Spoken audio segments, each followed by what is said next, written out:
Did everybody watch The Little Mermaid live? I did. I did too. I didn't. We watched it. What did you think about Shaggy's performance? Shaggy's performance was not good. Who was he? Was he Sebastian? Yeah. He was Sebastian. But he's not as good a singer as, I can't remember his name, and I even looked at Harry Belafonte? No. Well, that is true also, but that's not who played Sebastian in the... Oh, it was... Bob Marley. It doesn't matter. It does matter. Give Sebastian his due. Okay, Sebastian... At least give Sebastian some claws. Well, my wife's whatchamacallit theory is that at one point he had a full costume. He had claws. There's promo pictures of him with claws. And at the last minute he's like, "Nah, I'm not fucking wearing this." I have another theory. It looks like he's like Eddie Murphy Raw though. Like that. He's got like this whole like red leather thing Shaggy going on. Under the Sea. Oh, Sam he's just Wright. he's wearing Eddie Murphy Raw outfit. Yes, he's wearing the Eddie Murphy Raw outfit. That is exactly what he's wearing. Sam Here Wright, comes the by the song. way, was the voice of Sebastian the Cat. Of course. But it was his performance was like couldn't Shaggy not dance? I'm watching it. He was very stiff. He didn't wear a costume. I like Shaggy. Yeah, no, Mr. it was just Bombastic, Mr. Fantastic, Mr. Lava. right. He did not come off as Yeah, but when it came to that performance, romantic. that performance last night, it wasn't him. Yeah, he's not a good dancer. It's like me. That's what I would look like if you told me I think do a dance. Maybe he had like if he had the claws on, Something like he would have known what to do with his hands. I think he needed to take the claws off because he needed to smoke big blunts right before he got on stage, and you're not doing that with the claws on. He's like, look, if I'm going to do this weird ass crab shit, like I'm going to be smoking blunts immediately before I get on stage. It was definitely weird because I felt I knew they were doing the animation with live action thing, but I didn't realize they were doing all the animation with live action thing. Well, yeah, they did the whole movie in animation, but then any musical number they did that live. Yeah, it was weird. I thought it was a pretty good format. It was fine. Kept me entertained. Sure. My son loved it, so I guess that's really all that matters. The John Stamos act was really good. Yeah, he was good. He did his job. Who was he? He was the French chef. La Poisson. See, I've watched Lion King 1,000 times, but I only probably watched Little Mermaid like 5 times. I have a secret for you. What? Little Mermaid's a better movie. No. Yeah. I got to think about that. It's got better songs. Maybe. It is pretty good, actually. I would rather watch The Little Mermaid than Lion King. Mm-hmm. It's a better movie. But I don't know that makes it a better movie. It's just The Lion King's more if I had to adult. watch one. The Lion King is more adult. Little Mermaid has better music. Kiss the Girl is a jam. That's a banger, as the kids would say. Shaggy did better on that one because he didn't have to dance. Yes, and also there's more backing vocals.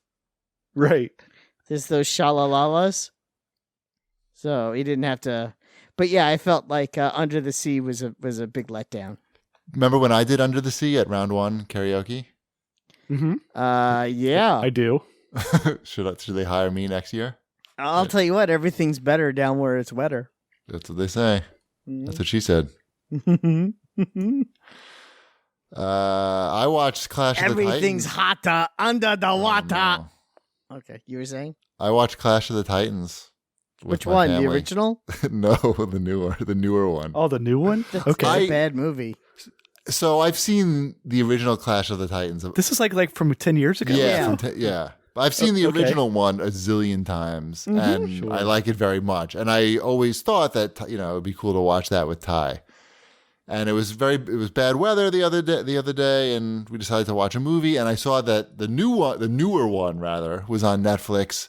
And I Googled the reviews, and I saw it got like fucking savaged on Rotten Tomatoes, like 29 maybe.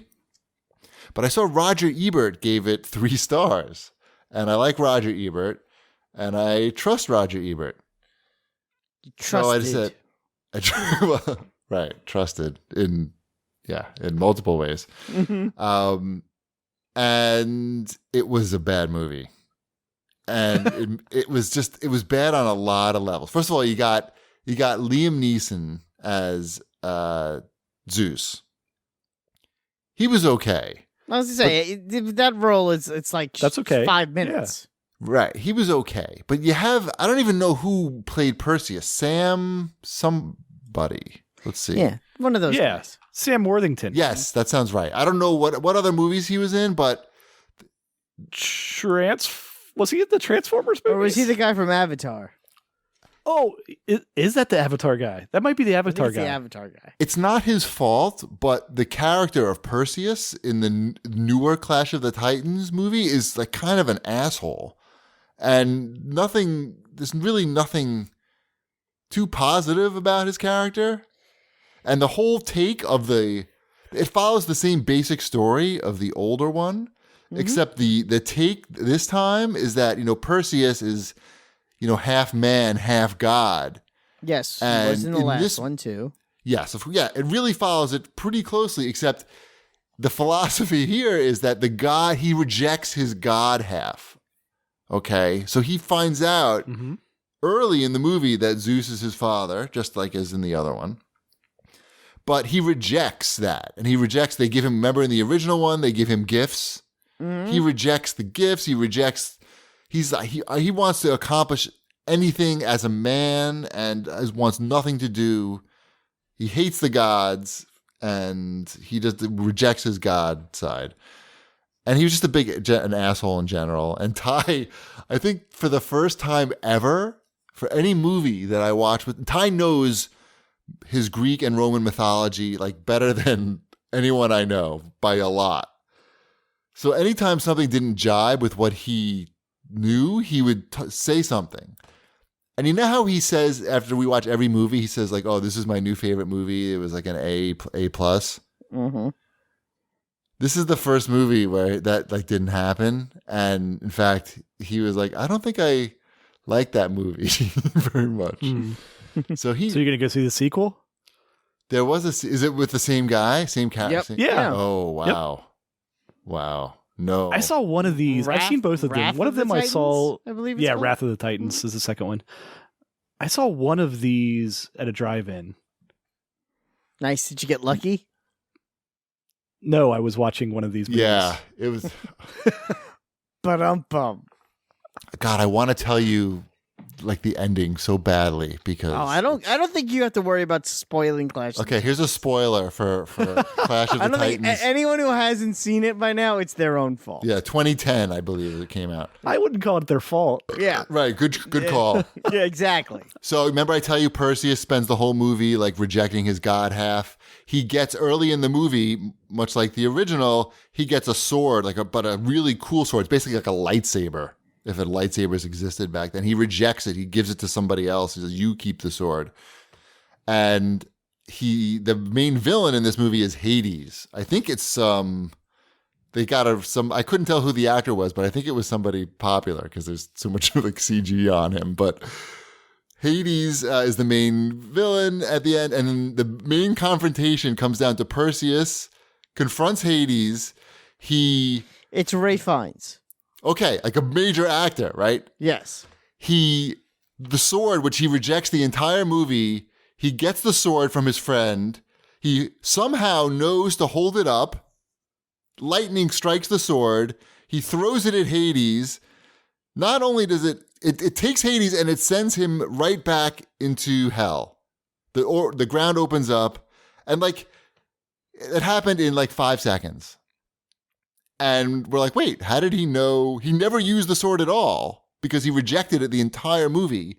How did he know to do anything with it? Like to use it in any way, to even like cut somebody with it? How would he know? But he knew to hold it up to the sky, and then throwing it at the guy at Hades would end him.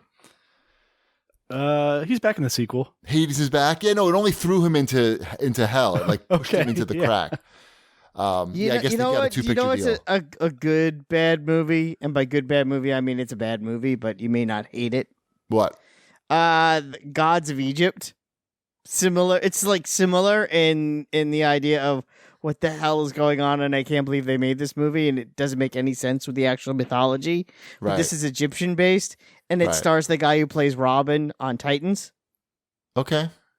So you might like that one. I don't know if it's on Netflix, but I think what I have to do as a good father. it actually says on IMDb if you look up Gods of Egypt and more like this, the first movie that comes up is Clash of the Titans. Yeah, but I'm not looking for more like that. If you're looking for Clash of the Titans or Warcraft, then you would like Gods of Egypt.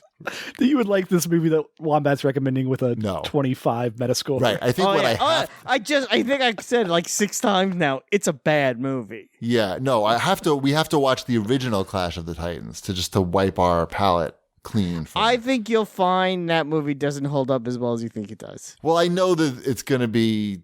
It's rough. very slow in the middle. Yeah, I remember that. I remember. It's good though. It is. I like it's that. Good. There's some heart to that. There's no heart at all in this Clash of the Titans 2010. Perseus has no heart. There's no romance between him and Andromeda. It's just all fucked up. They totally, the Kraken sucks. They fucked it up. And Roger Ebert gave it 3 stars, man. Roger, I love you and I miss you, but I don't know, man. I feel like you're trolling us from beyond. Percy Jackson was better. See, we haven't even watched that. Really? Really? Ty's read all the books. I know. I can't believe you haven't watched it. The first movie's really good. Oh, all right. Yeah. Really good might be an overstatement, but it's good. We'll go with good. Right. Yeah. Ty just got the new Neil Shusterman book, The Toll, which is part of The Scythe. It just came out today. I don't know what that means. I don't know either, but it's I guess it's pretty popular.